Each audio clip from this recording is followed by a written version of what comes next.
based on the experience of at least one of my residents, the prior regime may have fallen short. That resident has alleged that key documents submitted to AVS for investigation did not appear to be independently verified for authenticity. This, in turn, undermined her confidence in accountability of the whole process. To be clear, I am not insinuating that there was or was not lapses in her specific case.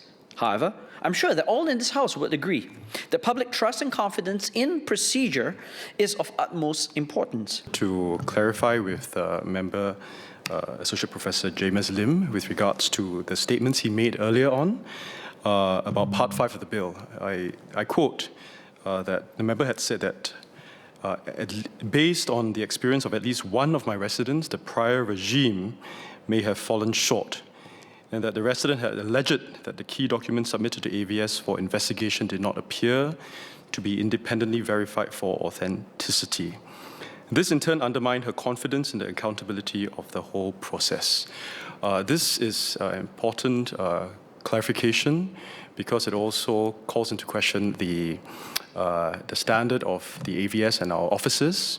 And so I would like for the member to qualify this, because you also mentioned that it is at least one resident. So this was an incident where the resident had filed multiple appeals. I'm sure that you can check with the ministry with regard to the chain of events. The point I was trying to make, and I'll repeat it here, is that public trust and confidence in procedure is really important. I also wanted to share a point that she had also asked me to share about ensuring that the verification process for evidentiary documents submitted to the authorities would also involve some degree of independent corroboration about the provenance. Indeed, we will go back and check with AVS and any correspondence between the member representing your resident and ourselves. And I agree with you that public confidence and trust is important. At the same time, we will have to substantiate any of these allegations to ensure that public trust is withheld.